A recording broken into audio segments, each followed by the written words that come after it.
अध्याय 18। आपका अवचेतन मानसिक अवरोध कैसे हटाता है।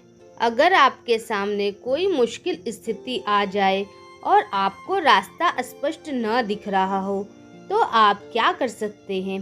समाधान समस्या के भीतर ही होता है।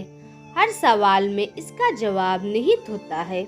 आपके अवचेतन मन की असीमित बुद्धिमत्ता सब कुछ जानती है और सब कुछ देखती है। इसके पास जवाब है और यह आपको वह जवाब अभी बता रही है, लेकिन आपको सुनना होगा।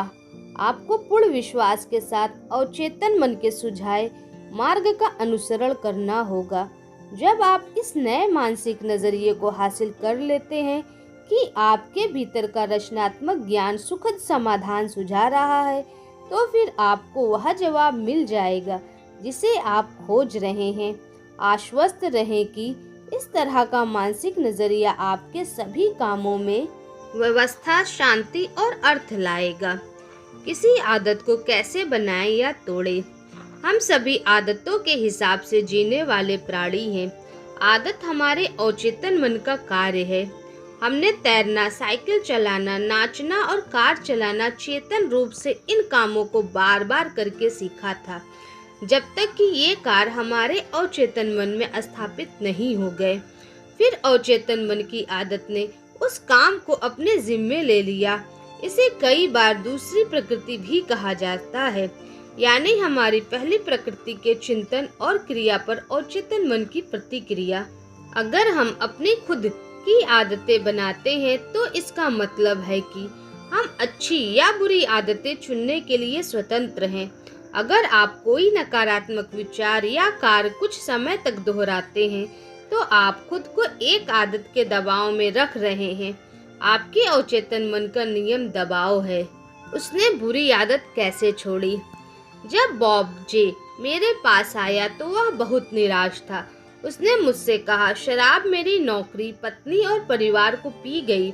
मेरी पत्नी मुझसे फोन पर भी बात नहीं करती है।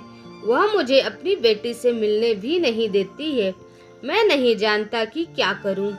मैंने पूछा, क्या आपने शराब छोड़ने की कोशिश की है। जाहिर है की है, उसने कहा, बहुत बार, और मैंने छोड़ी भी है, कुछ समय के लिए।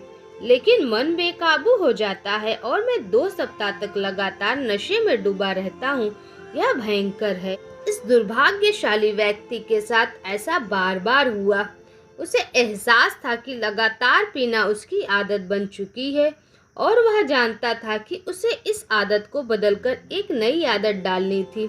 बहरहाल, इच्छाओं को दबाने की कोशिश से हालत सुधरने के बजाय बिगड़ती जा रही थी। उसकी लगातार असफलताओं ने उसे विश्वास दिला दिया था कि वह असफल है और उसके पास अपनी इच्छा को नियंत्रित करने की शक्ति नहीं है।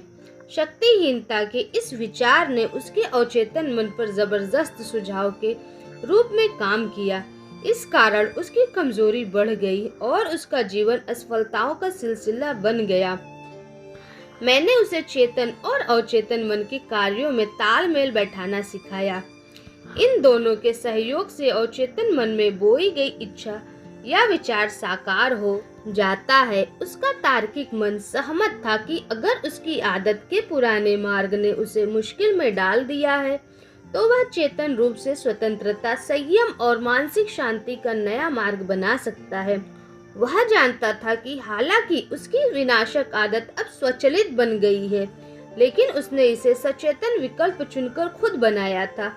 उसे एहसास था कि अगर उसने अपनी कंडीशनिंग नकारात्मक कर ली है, तो वह इस कंडीशनिंग को सकारात्मक भी बना सकता है। परिणाम स्वरूप उसने यह सोचना छोड़ दिया कि वह इस आदत को नहीं छोड़ सकता। उसने एक स्पष्ट समझ हासिल की कि उसके अपने विचार के अलावा उसके उपचार में कोई बाधा नहीं है, इसलिए बहुत ज्यादा मानसिक कोशिश या मानसिक दबाव की कोई जरूरत नहीं है। इसकी मानसिक तस्वीर की शक्ति। बॉब ने अपने शरीर को शिथिल करने का अभ्यास किया और मनन की निष्क्रिय अवस्था में पहुंच गया। फिर उसने यह जानते हुए मस्तिष्क में इच्छित परिणाम की तस्वीर भरी कि उसका अवचेतन मन सबसे आसान तरीके से इसे साकार कर सकता है। उसने कल्पना की कि उसकी बेटी गले लगते हुए स्वागत कर रही है और कह रही है, ओह डैडी, कितना अच्छा हुआ कि आप दोबारा घर लौट आए। नियमित रूप से सुनियोजित तरीके से वह इस तरह से बैठकर मनन करता रहा। ध्यान भटकने पर उसने तत्काल अपनी बेटी की मानसिक तस्वीर याद करने की आदत डाल ली, उसकी मुस्कान के साथ और उसके घर का दृश्य जो बेटी की चहकती आवाज से जीवंत था। इस सब से उसके दिमाग की दोबारा कंडीशनिंग हो गई। यह एक क्रमिक प्रक्रिया थी। उसने इसे जारी रखा, वह लगा रहा, क्योंकि वह जानता था कि देर सबेर वह अपने अवचेतन मन में आदत का नया पैटर्न बना लेगा। मैंने उसे बताया कि वह अपने चेतन मन को कैमरे की तरह मान सकता है, जबकि उसका अवचेतन मन वह संवेदनशील प्लेट है जिस पर वह तस्वीर की छाप छोड़ता है। इस सुझाव का उस पर गहरा प्रभाव पड़ा। उसका पूरा लक्ष्य यह बन गया कि वह अपने मन की तस्वीर को दृढ़ छाप छोड़े और उसे डेवलप करे। फिल्म को अंधेरे में डेवलप किया जाता है, इसी तरह मानसिक तस्वीरों को अवचेतन मन के डार्क रूम में डेवलप किया जाता है। केंद्रित ध्यान।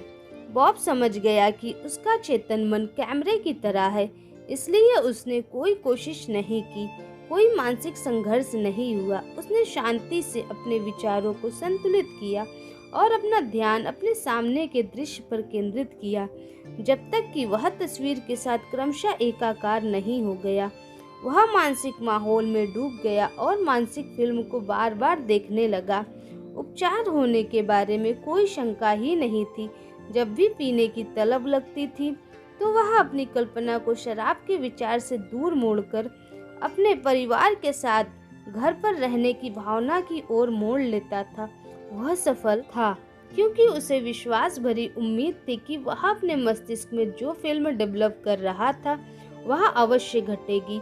आज वह संयमपूर्ण जीवन जी रहा है, अपने परिवार के साथ दोबारा रहने लगा है, कैरियर में सफल और खुश है। उसने कहा कि बदकिस्मती उसके पीछे पड़ी है। पिछले 3 महीनों से मेरे सामने एक के बाद एक बाधा आती जा रही है। मुझे सचमुच लगता है कि बदकिस्मती मेरे पीछे पड़ी है। रुथ भी एक कंपनी की संस्थापक थी जो प्रोफेशनल्स के लिए बिलिंग और रिकॉर्ड कीपिंग का काम करती थी। उसकी कंपनी पहले तो बहुत सफल थी, फिर कुछ हो गया और स्थिति बदल गई। मुझे समझ में नहीं आता है, उसने मुझसे कहा। अचानक ऐसा लगता है जैसे जो दरवाजे मेरे लिए खुल रहे थे वे सभी अब कसकर बंद हो चुके हैं। मैं बार बार संभावित ग्राहकों से साइन कराने की करीब पहुंच जाती हूँ, फिर आखिरी मिनट पर वे पीछे हट जाते हैं। क्या हो रहा है? आपको यह समस्या कब से आ रही है? मैंने पूछा। जैसा मैंने कहा, लगभग 3 महीनों से, उसने जवाब दिया। अप्रैल के बीच से। उत्सुकता से मैंने पूछा, आपको तारीख के बारे में इतना यकीन कैसे है? क्या उस समय कोई खास चीज हुई थी? उसने त्योरियां चढ़ाई। मेरा यकीन माने, मैं एक दंत चिकित्सक को ग्राहक बनाने की कोशिश कर रही थी। मैं उसका नाम नहीं लूंगी, लेकिन अगर आपने अपने बच्चे के दांतों में तार लगवाए हो तो आप शायद उसे जानते होंगे। मैंने सब कुछ साफ साफ बता दिया। मैंने उसे बताया कि अगर मेरी कंपनी उसका सारा कागजी काम संभाल लेगी तो उसका कितना समय, मेहनत और पैसा बचेगा। उसे इस बात में समझदारी दिखी और उसने मौखिक सहमति दे दी। लेकिन जब मैंने उसे डाक से अनुबंध भेजा तो वह पहले तो उसने आनाकानी की, फिर पीछे हट गया। मैं आग बबूला थी। और उसके बाद? मैंने पूछा। उसके बाद यह बार बार होने लगा, रुथ ने कहा एक पल के लिए। अब उसने अपनी आंखें ढक ली। बदकिस्मती मेरे पीछे पड़ी है, कोई दूसरा कारण ही नहीं है। हाँ है, मैंने उससे कहा। मैंने समझाया कि दंत चिकित्सक के प्रति उसका चिढ़ और द्वेष ने उसे यह अचेतन विश्वास दिला दिया था कि उसके अन्य संभावित ग्राहक भी बाद में पीछे हट जाएंगे। इस विश्वास ने कुंठा, शत्रुता और बाधाओं का पैटर्न बना दिया। उसने अपने मन में आखिरी मिनट में अनुबंध कैंसिल होने की आशंका बना ली है। एक बार जब उसके अचेतन मन पर यह छाप छूट गई, उन परिस्थितियों को उत्पन्न करने लगा जिनका उसे डर था। हर असफलता इस विश्वास को दृढ़ बनाती है कि वह असफल होने के लिए बाध्य है। उसने एक दुष्चक्र बना लिया था बातचीत के दौरान रुथ को समझ में आने लगा कि समस्या उसके अपने मस्तिष्क में थी। उसे एहसास हो गया कि इलाज तभी हो सकता है जब वह अपने मानसिक नजरिए को बदल ले। वह इस तरीके से मनन करने लगी।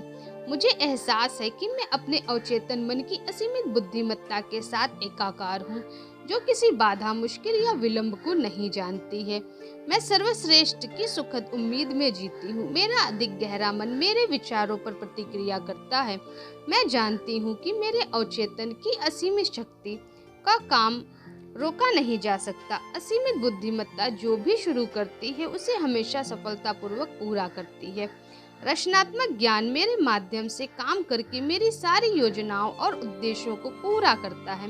मैं जो भी शुरू करती हूँ उसे सफलता से पूरा करती हूँ। जीवन में मेरा लक्ष्य अद्भुत सेवा देना है और मैं जिनके भी संपर्क में आती हूँ वे मेरी सेवाओं से धन्य हो जाते हैं। मेरे सभी काम दैवीय विधान में पूर्ण परिणत तक पहुँचते हैं। उसने यह प्रार्थना हर सुबह ग्राहकों से मिलने जाने से पहले दोहराई। उसने हर रात सोने से पहले भी यह प्रार्थना दोहराई। कुछ ही समय में उसने अवचेतन मन में एक नई आदत का पैटर्न बना लिया। जल्द ही वह एक बार फिर से संभावित ग्राहकों को कंपनी के सौदे पर साइन कराने में सफल होने लगी। अब वह बदकिस्मती का शिकार होने के सभी विचार भूल चुकी थी। आप जो चाहते हैं उसे कितना चाहते हैं। कहा जाता है कि एक युवक ने सुकरात से पूछा कि उसे बुद्धि कैसे मिल सकती है। मेरे साथ आओ, सुकरात ने जवाब दिया। वे उस लड़के को नदी तक ले गए और उसका सिर पानी में डुबो दिया। उन्होंने उसे तब तक डुबोए रखा जब तक कि लड़का हवा के लिए बुरी तरह छटपटाने नहीं लगा। फिर उन्होंने उसे छोड़ दिया। जब लड़के की हालत ठीक हो गई तो सुकरात ने उससे पूछा, जब तुम्हारा सिर पानी में डूबा था तो तुम्हें किस चीज की सबसे ज्यादा चाहत थी? हवा की, लड़के ने जवाब दिया। सुकरात ने धीरे से सिर हिलाया। जब तुम बुद्धिमानी को उतना ही चाहने लगोगे जितना कि पानी में डूबते समय हवा को चाहते थे तो यह तुम्हें मिल जाएगी। इसी तरह जब आपके मन में जीवन की किसी निश्चित बाधा को पार करने की गहन प्रबल सच्ची इच्छा होगी, आप एक निश्चित निर्णय पर पहुंचेंगे कि कोई रास्ता है।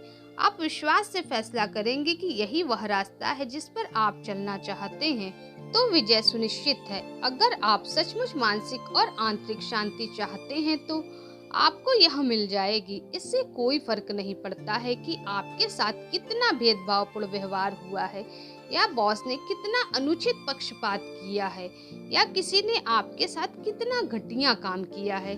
जब आप अपनी मानसिक और आध्यात्मिक शक्तियों के बारे में जागृत हो जाते हैं तो आपको इससे कोई फर्क नहीं पड़ता है। आप जानते हैं कि आप क्या चाहते हैं और आप निश्चित रूप से नफरत, गुस्से, शत्रुता तथा दुर्भावना के चोरों विचारों को अपनी शांति, सद्भाव, सेहत और खुशी नहीं लूटने देंगे। जब आप अपने विचारों को जीवन के लक्ष्य के साथ एकाकार करने की आदत सीख लेते हैं तो आप लोगों, परिस्थितियों, खबरों और घटनाओं पर विचलित होना छोड़ देते हैं। आपका लक्ष्य शांति, सेहत, प्रेरणा, सद्भाव और समृद्धि है। महसूस करें कि शांति की नदी आपके भीतर इसी समय प्रवाहित हो रही है। आपका विचार अमूर्त और अदृश्य शक्ति है तथा आप इसका चुनाव खुद को दुआ देने, प्रेरित करने और शांति पाने के लिए करते हैं। उसका उपचार क्यों नहीं हो पाया? एलन एस एक प्रमुख पाठ्य पुस्तक वितरक का फील्ड रिप्रेजेंटेटिव था। वह शादीशुदा था, उसके 4 बच्चे थे, लेकिन बिजनेस यात्राओं के दौरान एक अन्य महिला के साथ उसका अवैध संबंध चलता था। जब वह मुझसे मिलने आया तो निराश और चिड़चिड़ा था। उसे बिना गोलियों के नींद नहीं आती थी। उसे हाई ब्लड प्रेशर और बहुत से अंदरूनी दर्द थे जिन्हें उसका डॉक्टर न तो पकड़ पा रहा था न ही इलाज कर पा रहा था। स्थिति और भी गड़बड़ थी जब वह बहुत शराब पीने लगा। जैसा हमें जल्दी ही पता चल गया, इस सब का कारण अपराध का उसका गहरा अवचेतन बोध था। वह जिस धार्मिक आस्था में पला बढ़ा था वह उसके अवचेतन मन की गहराई में विद्यमान था। उसकी धार्मिक आस्था विवाह की कस्मों की पवित्रता पर बहुत जोर देती थी, लेकिन वह लगातार उनकी खुली अवहेलना कर रहा था। वह अपराध बोध के घाव को भरने की निरर्थक कोशिश में ज्यादा पीने लगा था। जिस तरह कोई रोगी अपने भयंकर दर्द के लिए मॉर्फिन और कोडीन लेता है, उसी तरह वह अपने मानसिक दर्द या घाव के लिए शराब पीने लगा। यह आग में घी डालने वाली पुरानी कहानी है। स्पष्टीकरण और इलाज। उसने मेरा स्पष्टीकरण सुना कि उसका मस्तिष्क कैसे काम करता है। उसने अपनी समस्या का सामना किया, इस पर गौर से विचार किया और अंततः अवैध संबंध छोड़ने का फैसला कर लिया। उसे यह भी एहसास हुआ कि उसका पीना पलायन की अचेतन कोशिश थी। छिपा हुआ कारण उसके अवचेतन मन में निहित था और उसका सफाया किया जाना था। इसके बाद ही उपचार हो सकता था। वह दिन में 3 बार इस प्रार्थना से अपने अवचेतन मन पर छाप छोड़ने लगा। मेरा मस्तिष्क शांति, संतुलन और सद्भाव से भरा है। ईश्वर मेरे भीतर मुस्कुराती शांति में विश्राम कर रहा है। मैं अतीत, वर्तमान या भविष्य की किसी चीज से नहीं डरता हूँ। मेरे अवचेतन मन की असीम बुद्धिमत्ता सभी तरीकों से मेरा नेतृत्व, निर्देशन और मार्गदर्शन कर रही है। मैं अब हर स्थिति का सामना आस्था, संतुलन, शांति और विश्वास से करता हूँ। मैं अब इस आदत से पूरी तरह मुक्त हूँ। मेरा मस्तिष्क आंतरिक शांति, स्वतंत्रता और खुशी से भरा है। मैं खुद को क्षमा करता हूँ, फिर मुझे भी क्षमा किया जाता है। शांति, संयम और विश्वास मेरे मस्तिष्क पर शासन करते हैं। जब उसने यह प्रार्थना दोहराई तो वह पूरी तरह से जानता था कि वह क्या कर रहा था और क्यों कर रहा था। वह क्या कर रहा था, इसके ज्ञान ने उसे आवश्यक विश्वास और आस्था दी। मैंने उसे समझाया कि जब वह इन वाक्यों को जोर से, धीरे धीरे, प्रेम पूर्वक और अर्थपूर्ण ढंग से दोहराएगा तो वे धीरे धीरे उसके अवचेतन मन में उतर जाएंगे। बीजों की तरह वे भी बड़े होकर फल देंगे। उसके कान आवाज सुनते थे और शब्दों के उपचारक कंपन उसके अवचेतन मन तक पहुंचकर उन सभी नकारात्मक मानसिक पैटर्नों को मिटा देते थे जिन्होंने उसकी समस्याओं को पैदा किया था। प्रकाश अंधकार को दूर करता है। सृजनात्मक विचार नकारात्मक विचार को नष्ट कर देता है। वह महीने भर में बदल गया। मानने से इनकार करना। अगर आप शराबी या मादक पदार्थ के आदी हैं तो इसे स्वीकार करें, बचने की कोशिश न करें। कई लोग शराबी इसलिए बने रहते हैं क्योंकि वे इसे स्वीकार ही नहीं करते। आपकी बीमारी एक अस्थिरता है, एक आंतरिक डर है। आप जीवन का सामना करने से इनकार कर रहे हैं, इसलिए आप शराब के माध्यम से अपनी जिम्मेदारियों से पलायन करने की कोशिश कर रहे हैं। शराबी के रूप में आपकी कोई स्वतंत्र इच्छा नहीं है। हालांकि आप सोच सकते हैं, हो सकता है आप अपनी इच्छा शक्ति के बारे में डींगे हाँकते हो। अगर आप आदतन शराबी हैं और साहस के साथ यह घोषणा करते हैं, अब मैं इसे कभी नहीं छूऊंगा, तो आप में इस घोषणा को सही साबित करने की शक्ति नहीं है। कारण यह है कि आप यह नहीं जानते कि शक्ति को कहाँ खोजना है। दरअसल आप खुद की बनाई मनोवैज्ञानिक जेल में रह रहे हैं। आप अपने विश्वासों, रायों, प्रशिक्षण और माहौल के प्रभावों की बेड़ियों में जकड़े हुए हैं। अधिकांश लोगों की तरह आप भी आदत के गुलाम हैं। आप जिस तरह से प्रतिक्रिया करते हैं उसके लिए कंडीशन्ड हैं। स्वतंत्रता के विचार बनाना। आप अपनी मानसिकता में स्वतंत्रता और मानसिक शांति का विचार भर सकते हैं ताकि यह आपकी अवचेतन गहराइयों तक पहुंच जाए। अवचेतन मन सर्वशक्तिमान है, इसलिए यह आपको शराब पीने की इच्छा से मुक्त कर देगा। उस मोड़ पर आपको एक नई समझ मिलेगी कि आपका दिमाग कैसे काम करता है। आपको अपने भीतर असीमित संसाधन मिलेंगे जिनके द्वारा आप अपनी बात को सच साबित कर सकते हैं। 51% उपचार। अगर आपके मन में किसी विनाशक आदत से छुटकारा पाने की प्रबल इच्छा है तो आपका 51% इलाज पहले ही हो चुका है।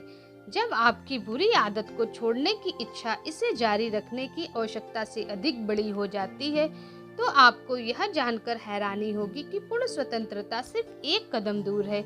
जो भी विचार आप अपने दिमाग में लंगर की तरह डालते हैं, आपका मस्तिष्क उसका विस्तार करता है। मस्तिष्क को स्वतंत्रता की अवधारणा यानी विनाशक आदत से छुटकारा और मानसिक शांति पर केंद्रित करें। इस ध्यान की नई दिशा पर केंद्रित करें। इससे आप ऐसी भावनाएं उत्पन्न करते हैं जो स्वतंत्रता और शांति की अवधारणा को धीरे धीरे ग्रहण कर लेती है। आप जिस भी विचार को इस तरीके से भावात्मक बनाते हैं उसे आपका अवचेतन मन स्वीकार कर लेता है और साकार कर देता है। प्रतिस्थापन का नियम। यह जान ले कि आपके कष्ट से कोई अच्छी चीज उत्पन्न हो सकती है। आपने नाहक कष्ट नहीं उठाया, बहरहाल कष्ट उठाते रहना मूर्खता है। अगर आप शराबी बने रहते हैं तो इससे मानसिक और शारीरिक ह्रास होगा। महसूस करें कि अवचेतन की शक्ति आपका साथ दे रही है। हालांकि आपको मानसिक अवसाद हो सकता है, लेकिन आप भावी स्वतंत्रता की सुखद कल्पना शुरू कर सकते हैं जो आपके भीतर भरी हुई है। यह प्रतिस्थापन सब्स्टिट्यूशंस का नियम है। आपकी कल्पना आपको शराब की बोतल तक ले गई। इसे अब खुद को स्वतंत्रता और मानसिक शांति तक ले जाने दें। आपको थोड़ा कष्ट होगा, लेकिन यह सृजनात्मक उद्देश्य के लिए होगा। आप इसे उसी तरह सहन करेंगे जिस तरह माँ प्रसव पीड़ा को करती है, और आप मस्तिष्क में एक बच्चे को जन्म देंगे। आपका अवचेतन संयम को जन्म देगा। शराबखोरी के कारण। शराबखोरी का असली कारण नकारात्मक और विनाशक सोच है। जैसा इंसान सोचता है वैसा ही वह होता है। शराबी में हीन भावना, अक्षमता, कुंठा और पराजय का गहरा एहसास होता है। अक्सर इनके साथ गहरी आंतरिक शत्रुता भी होती है। व्यक्ति के पास अनंत बहाने होते हैं जिनसे वह अपने शराबीपन का बचाव कर सकता है, लेकिन असली कारण व्यक्ति का वैचारिक जीवन होता है। 3 जादुई कदम। पहला कदम, स्थिर हो जाए, मस्तिष्क को शांत कर ले, उन्नीदी निष्क्रिय अवस्था में पहुंच जाए। इस शिथिल शांत ग्रहणशील अवस्था में आप दूसरे कदम की तैयारी कर रहे हैं। दूसरा कदम, एक संक्षिप्त वाक्य ले जिसे आसानी से याददाश्त पर उकेरा जा सके और लोरी की तरह बार बार दोहराया जा सके। इस वाक्य का प्रयोग करें, अब मुझ में संयम और मानसिक शांति है और मैं धन्यवाद देता हूँ। मस्तिष्क को भटकने से रोकने के लिए इसे जोर से दोहराएं और मन में बोलते समय इसके उच्चारण में होठों और जीभ को चलाएं। इससे अवचेतन मन तक पहुँचने में मदद मिलती है। इसे 5 मिनट या इससे ज्यादा समय तक करते रहें। आप एक गहरी भावनात्मक प्रतिक्रिया पाएंगे। तीसरा कदम, सोने से ठीक पहले वह करें जो महान जर्मन कवि जोहानन वॉन गेटे करते थे। कल्पना करें कि कोई मित्र या प्रियजन आपके साथ है। आपकी आंखें बंद है, आप शिथिल हैं और शांत है। यह प्रियजन या मित्र कल्पना में आपसे कह रहा है बधाइयाँ। आप उसकी मुस्कुराहट देखते हैं, आप उसकी आवाज सुनते हैं, आप मानसिक रूप से उसका हाथ छूते हैं। सब कुछ वास्तविक और चित्रात्मक है। बधाइयाँ शब्द पूर्ण स्वतंत्रता का घोतक है। इसे बार बार सुने जब तक कि आपको संतोषजनक अवचेतन प्रतिक्रिया न मिल जाए। लगातार करते रहें। जब डर आपके मस्तिष्क का दरवाजा खटखटाए या चिंता, तनाव या शंका आपके दिमाग में आए तो अपने सपने, अपने लक्ष्य को देखते रहें। अपने अवचेतन मन के भीतर की असीमित शक्ति के बारे में सोचें जो आपके चिंतन और कल्पना को उत्पन्न कर सकती है। इससे आपको विश्वास, शक्ति और साहस मिलेगा। लगातार करते रहें, जुटे रहें जब तक कि दिन न निकल आए और अंधेरा दूर न भाग जाए। अपने विचार की शक्ति की समीक्षा करें। समाधान समस्या में निहित है, हर सवाल में इसका जवाब छिपा है। आपका ज्ञान आपकी पुकार पर प्रतिक्रिया करता है जब आप इसे आस्था और विश्वास से आवाज देते हैं। आदत आपके अवचेतन मन का कार्य है। आपकी अवचेतन मन की अद्भुत शक्ति का इससे बड़ा प्रमाण नहीं है कि आपके जीवन पर आदत की कितनी शक्ति और नियंत्रण है। आप आदतों के गुलाम होते हैं। आप किसी विचार या काम को दोहराकर अपने अवचेतन मन में आदतों के पैटर्न बनाते हैं जब तक कि यह आपके अवचेतन मन में खांचे नहीं बना लेता और स्वचालित नहीं बन जाता। आपके पास चुनने की स्वतंत्रता है। आप अच्छी या बुरी आदत को चुन सकते हैं। प्रार्थना एक अच्छी आदत है। जो भी मानसिक तस्वीर आप अपने अवचेतन मन में आस्था के साथ देखते हैं या उसे साकार कर देता है। आपकी सफलता और उपलब्धि में एकमात्र बाधा आपका अपना विचार या मानसिक छवि है। जब आपका ध्यान भटके तो अच्छाई या लक्ष्य के विचार से इसे वापस लौटा लें। इसकी आदत डाल लें। इसे मस्तिष्क को अनुशासित करना कहते हैं। आपका चेतन मन कैमरा है और आपका अवचेतन मन वह संवेदनशील प्लेट है जिस पर आप तस्वीर की छाप छोड़ते हैं। इंसान के पीछे जो एकमात्र बदकिस्मती पड़ी रहती है वह डर का विचार है जिसे बार बार दिमाग में दोहराया जाता है। इस ज्ञान के साथ बदकिस्मती से पीछा छुड़ाएं कि आप जो भी काम शुरू करते हैं उसे आप दैवीय विधान में सुखद परिणाम तक पहुंचाएंगे। सुखद अंत की तस्वीर बनाएं और इसे विश्वास के साथ बनाए रखें। नई आदत डालने के लिए आपको विश्वास होना चाहिए कि यह वांछित है। जब बुरी आदत को छोड़ने की आपकी इच्छा इसे जारी रखने की इच्छा से ज्यादा बड़ी हो तो समझ लीजिए आपका 51% उपचार तो हो चुका है। दूसरे की बातें आपको तब तक चोट नहीं पहुंचा सकती जब तक आपकी खुद की वैचारिक और मानसिक सहमति ना हो। खुद को अपने लक्ष्य के साथ एकाकार करें जो शांति, सद्भाव और खुशी है। आप ही अपने ब्रह्मांड में इकलौते चिंतक हैं। बहुत शराब पीना पलायन की अवचेतन इच्छा है। शराब पीने का कारण नकारात्मक और विध्वंसात्मक चिंतन है। उपचार है स्वतंत्रता, संयम, पूर्णता के बारे में सोचना तथा उपलब्धि के रोमांच को महसूस करना। कई लोग शराबी इसलिए बने रहते हैं क्योंकि वे अपनी समस्या को स्वीकार करने से इनकार कर देते हैं। आपके अवचेतन मन का नियम जिसने आपको बंधन में रखा और आपके कार्य की स्वतंत्रता को सीमित किया, आपको स्वतंत्रता और खुशी देगा। यह इस बात पर निर्भर करता है कि आप इसका कैसा प्रयोग करते हैं। आपकी कल्पना आपको शराब की बोतल तक ले गई थी। अब स्वतंत्र होने की कल्पना करके इसे स्वतंत्रता की ओर ले जाने दें। एल्कोहलिज्म का असली कारण नकारात्मक और विनाशक सोच है।